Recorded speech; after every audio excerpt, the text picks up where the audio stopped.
Research shows that your IQ, your intelligence, only accounts to 4 to 10% of your success. The unfortunate news is our academic settings, we're focusing on the IQ side. The study of content, right? When you go into a professor and you listen to it, it's a lot of content, right? You regurgitate it and then you take a test.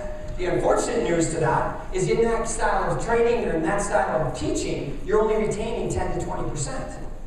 So your retention is down, plus, really success is only 4 to 10%. How much you know?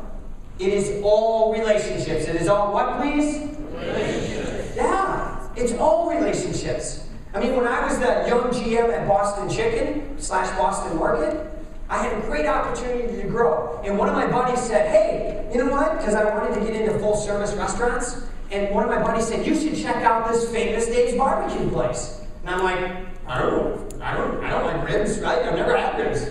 And I don't know what Famous Dave's is. And I went down to Calhoun Square, which is the Blues Club in Minneapolis. Anyone been down there? It's an awesome, awesome restaurant. And I went in there and I said, this is it. This is awesome. And I went through the interview process and I met some really wonderful people that are still mentors for me today. But if my buddy at Boston Chicken didn't say, check out Famous Dave's, I wouldn't be standing here today. I would probably be running a drive-thru for a fast food restaurant chain somewhere. Not that that's a bad thing, but I know my calling on earth is to teach and to speak. But it would never have happened without my network. And that continued on throughout.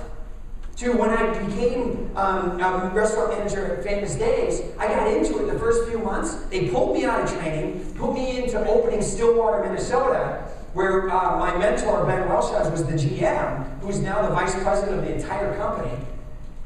I walked into his office one day after about 6 weeks, and I sat down with him and I said, Ben, I need help. I need what, please? Help. And he looked at me and he said, thank you for asking me for help. The next day, he promoted me, ladies and gentlemen. And to this day, he promoted me because I asked for help. Now, was I performing? Absolutely. Was I bringing great energy? Absolutely. Yet it was because I asked for help. Because there was a ton of people within Famous Dave's at that point. Because we had the 5 restaurants when I joined. And we were expanding to 500 restaurants was the goal. So there was a lot of experienced people. Why give it to a 20, 24, 25-year-old? He chose to give it to me because of my energy and my willingness to ask for help. Folks, in your network, be willing to ask for help. You don't have to have all the answers, ladies and gentlemen. It is so much more easier to find solutions with a bunch of minds and hearts. True or true, ladies and gentlemen? True. Give somebody a high five, say, I'm going to ask for help. Go ahead.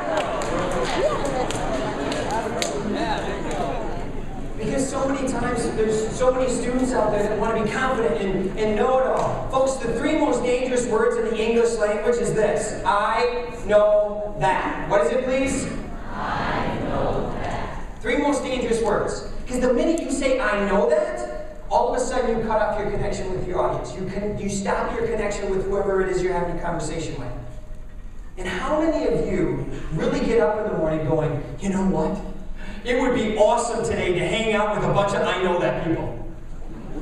How many of you get excited to go, let's go hang out with those I know that people because they always tell me how to live my life. Right? Nobody does that, or at least not that I know of. I love hanging out with intelligent people. Yet I love intelligent people that are open-minded, open-hearted. That is willing to create win-win scenarios so that we both can win in that scenario. That they can share their intelligence and ability to execute. I can share my ability to bring energy. We can build off each other and share our wisdom with one another. That's really what networking is all about. But folks, you will only get out of your network what you put into it. You have to build your network before you need it. Because if you don't build your network right now, a year from now, when you start scrambling, some of you may be graduating, going, oh man, I gotta find a job. It's like, no. Start looking now. Start building those relationships. Start introducing yourself to people. Show them that you have passion. Show them that you have energy behind your goals. That you're there to help their company be more successful. Do whatever it takes to do that. Versus doing last minute that a lot of us do because we're so busy. Folks, my life is what it is today because of my ability to build a network. I I stand before you as a humble man, knowing that I wouldn't be standing here without the great people in my life, the Ben Roshans, the famous Dave Andersons, the James Andersons, the Ryan Panots, my beautiful wife Katie, the people that have believed in me and challenged me to be more, to give more, and to create more for not only my network, but the network of everybody that I'm around. Give somebody a high five, say, I'm going to have an awesome network. Go ahead.